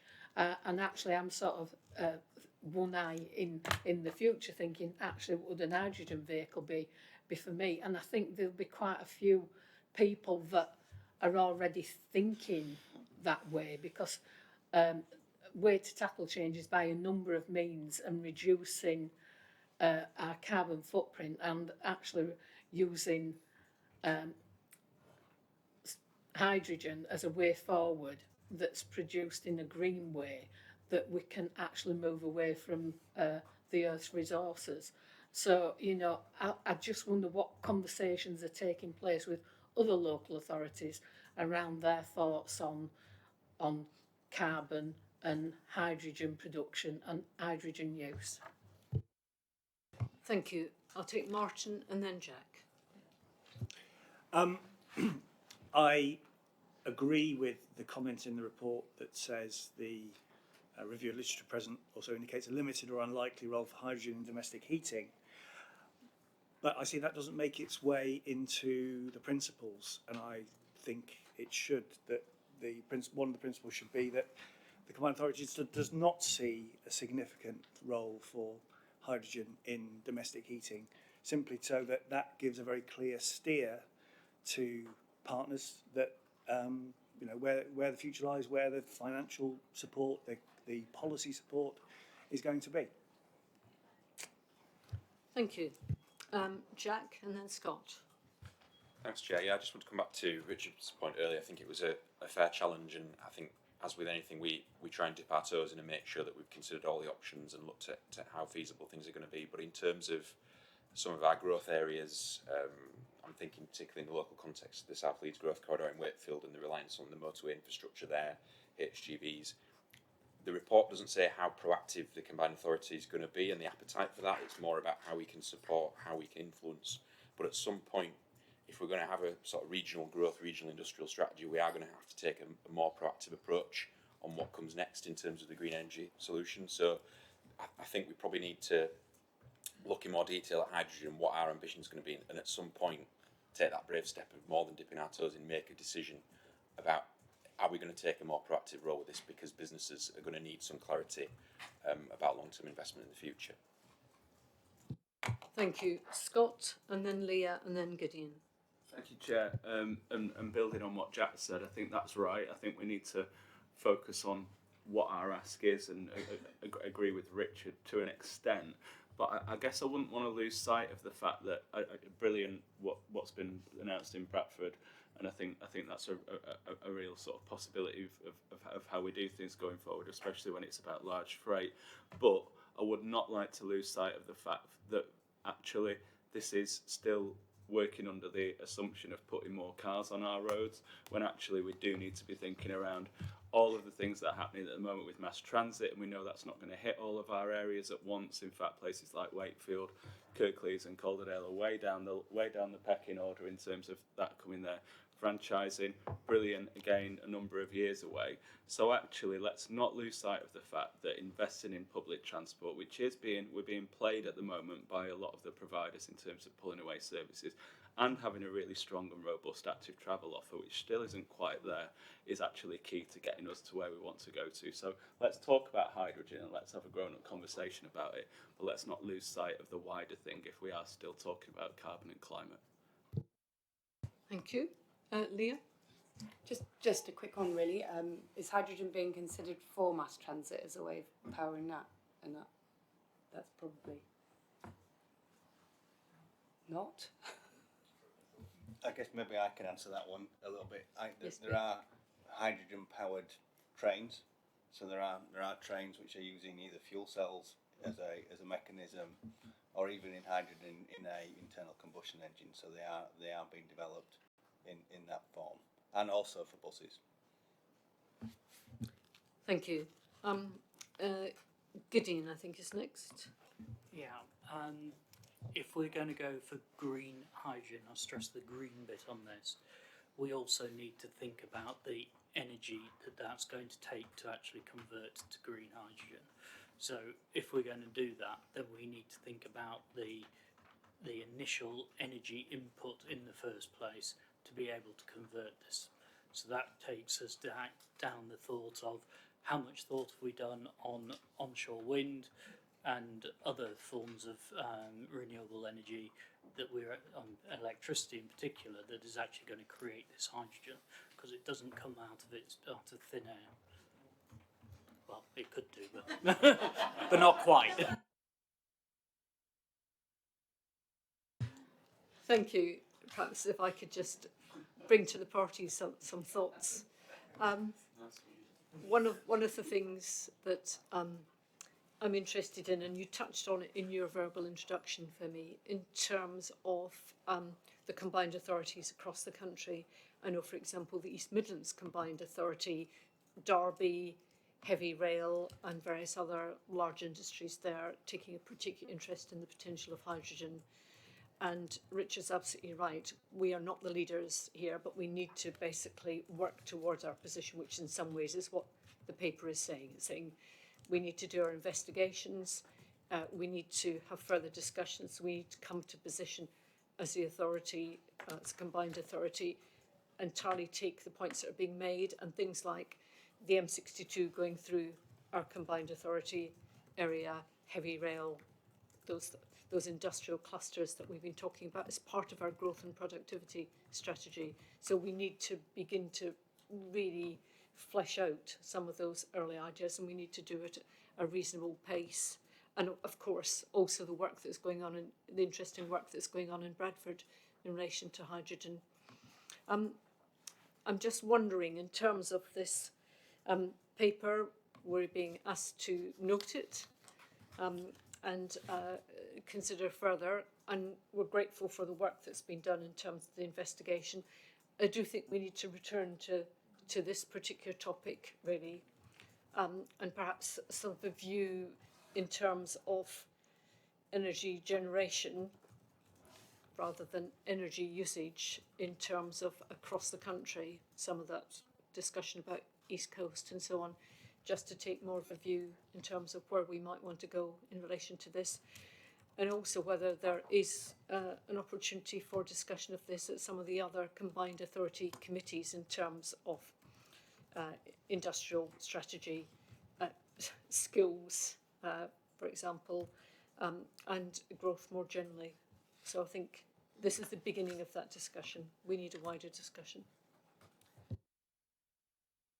Jason. Yeah, sorry, it's just a quick comment on that. And it was mentioned East Coast Hydrogen and the Bradford scheme.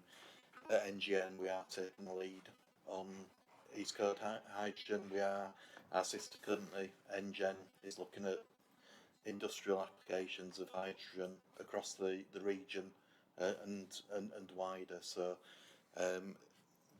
NGN is quite, we're based in Leeds, we're quite willing to sit, and our sister company is also based in Leeds, so quite willing to sit down and discuss this further and look at the pathways that we can assist with. Thank you, Jason. Scott, something very quick? Thank you, Chair. Yeah, just a very quick one, just topical in different areas. So we saw a news article recently about hydrogen being a potential headache for water availability. So I'm just wondering if Yorkshire Water are live to those conversations, given what we've talked about earlier.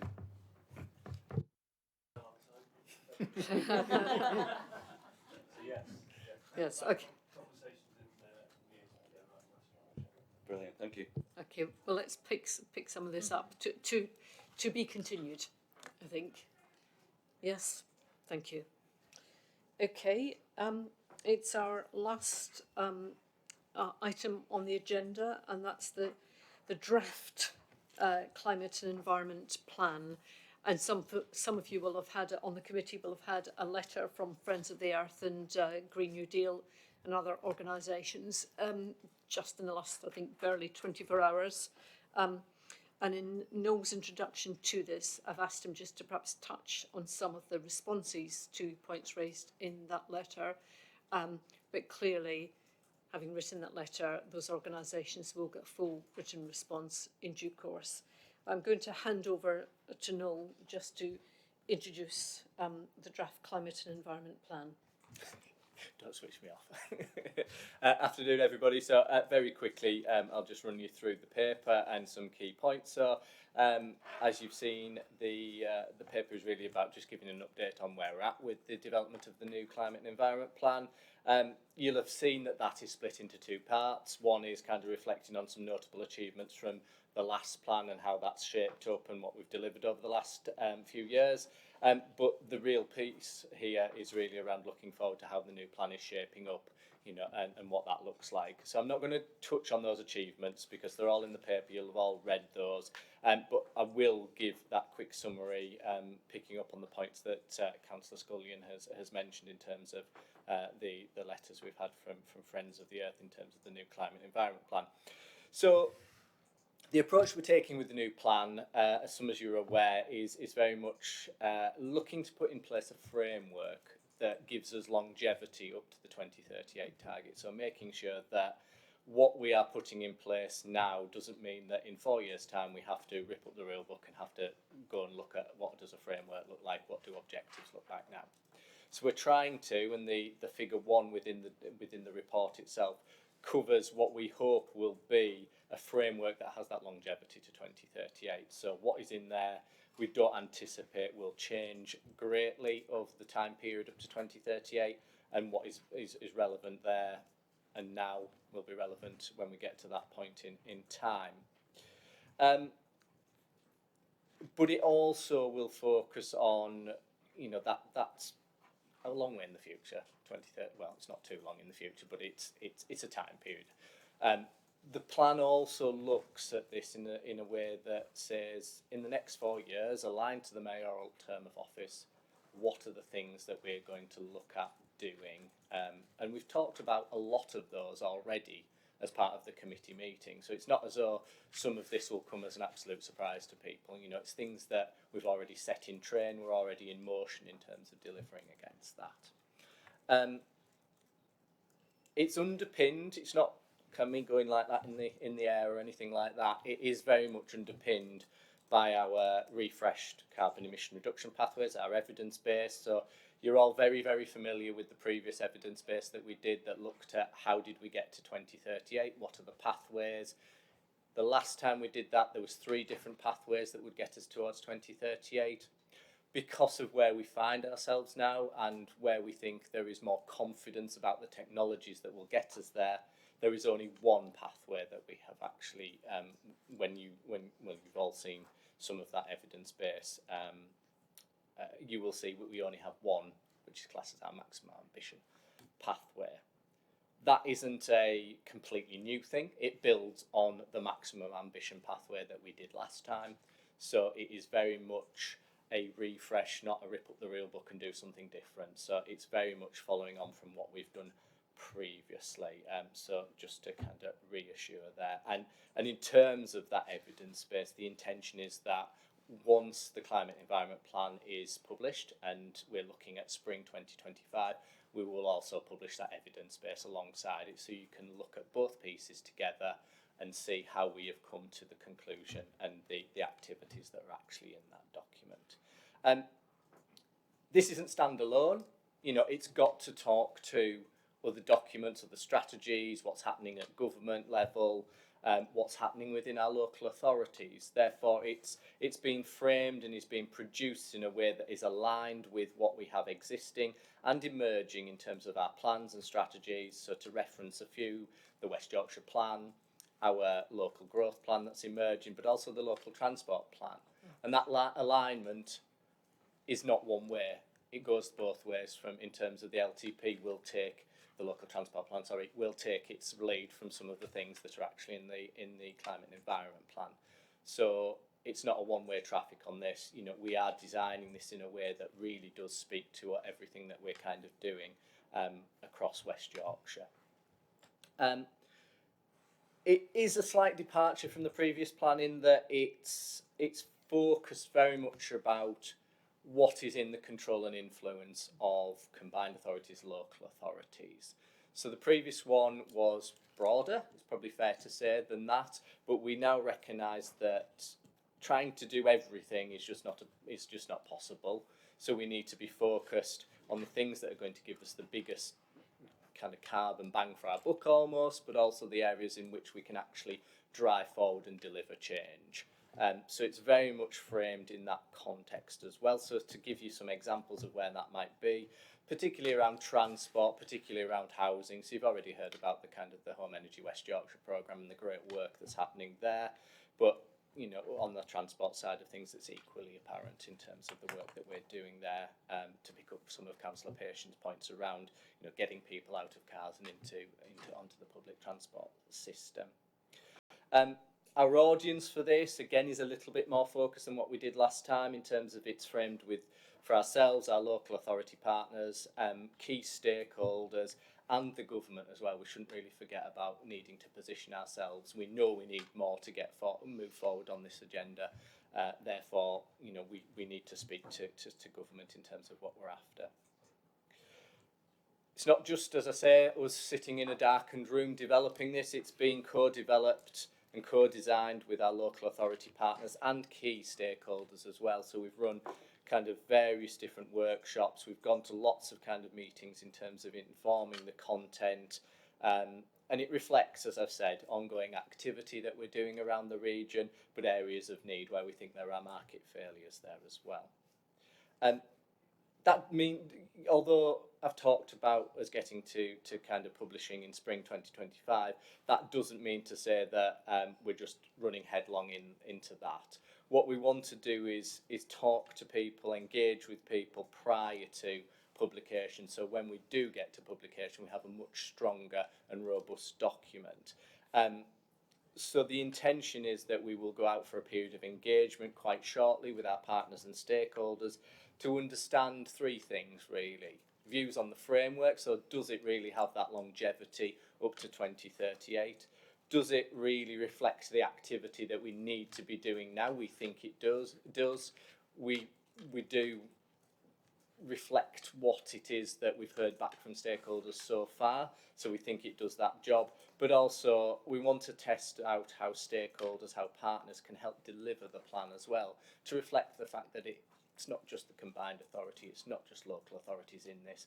This is a broader piece that everybody has to kind of contribute to.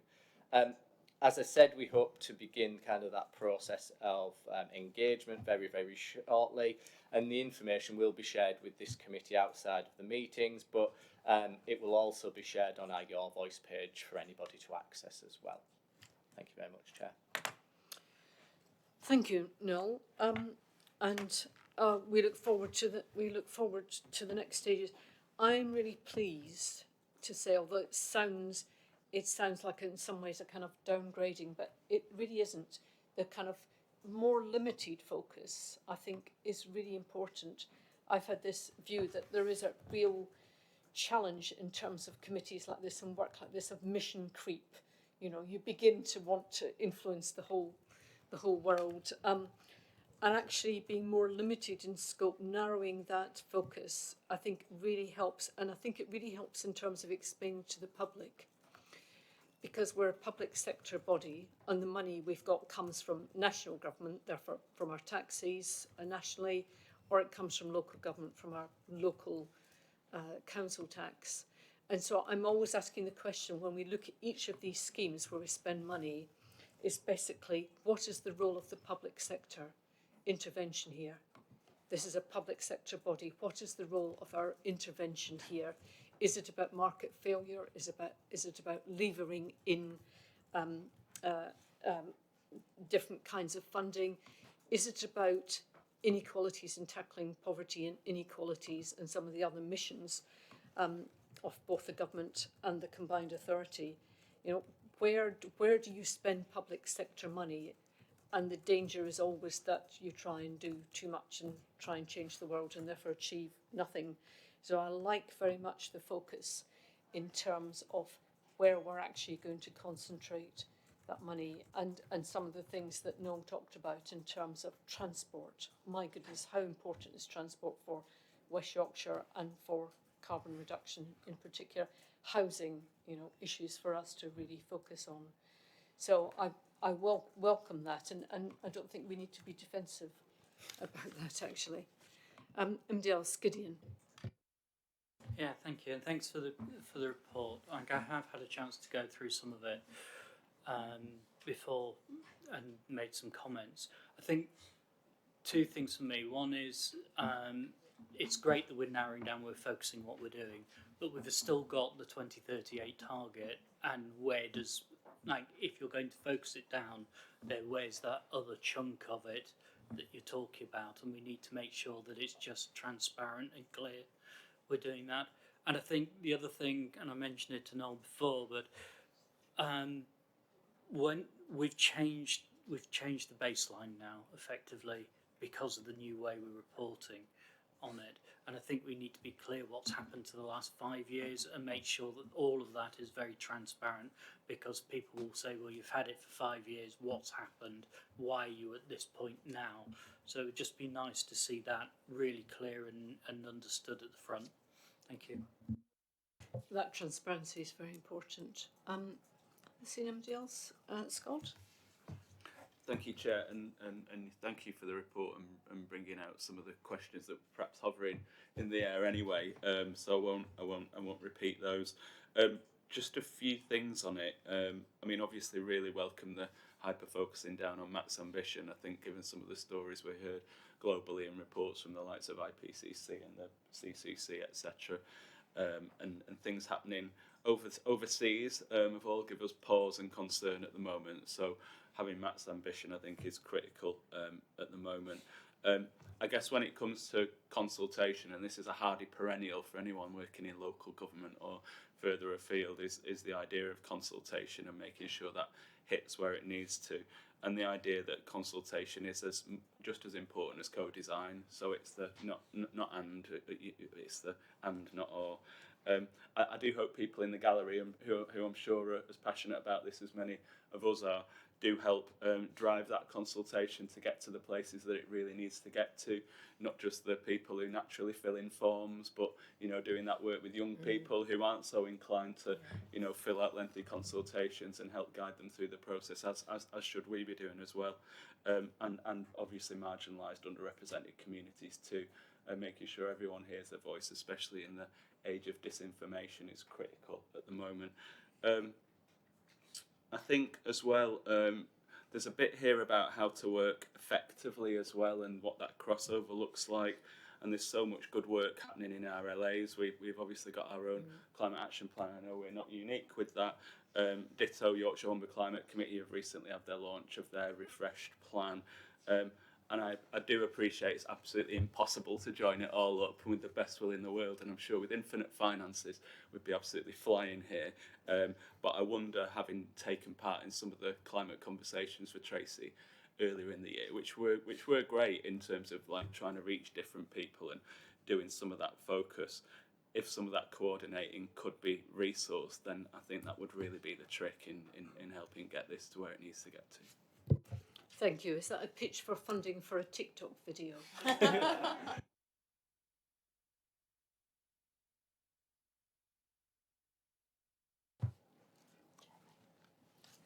Liz? Thank you. It's really great that you mentioned the Yorkshire Humber Climate Commission and their report. And if everybody hasn't seen it, we'll circulate it to colleagues. So if we take that as an action, Miles, so that everybody has sight of that. And it's really important, as you say, to join up. I think your point about the consultation, I think what we were thinking for this is that trying to consult people on a plan is one thing, and actually we want to have a conversation with our partners about delivering the plan.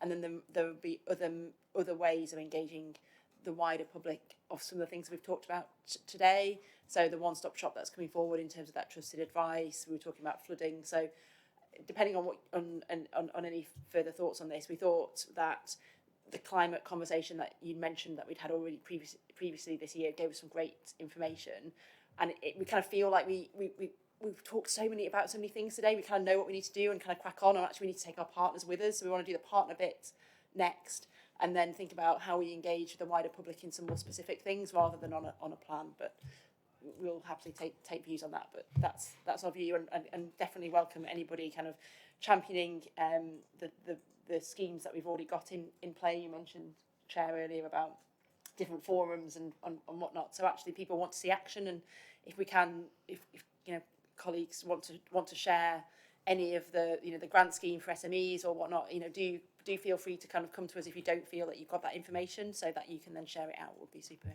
helpful. Thank you. Thank you, Liz. at this point, I think we're being asked to note the update, and we wait with bated breath for the next stage, and particularly comments on what Noel asked for in terms of the longevity of such a plan, and just to unpack that and just challenge it, and to feed back to Noel and colleagues in the combined authority, you know, is it future-proofed enough, and just comments really around some of those things actually I think be very helpful, and we wait for the further consultation and engagement. Okay, we're noting that update, folks. I'm astonished, absolutely astonished by the time in relation to this meeting. It's never happened before. That brings to an end the formal part of the meeting. The only thing I've got is the date of the next meeting, which is not till the 25th of March 2025. We have no elections, either mayoral or local council elections in 2025, so that's a tremendous relief. We will not be having the usual problems of electioneering and so on, so we can all relax and behave like adult human beings at that point. The politicians laugh. So thank you very much for your contributions to that agenda. Really appreciate it, and look forward to seeing you. And maybe, I know it's only November, but may I be the first to wish you a very good Christmas and season. Thank you. Thank you.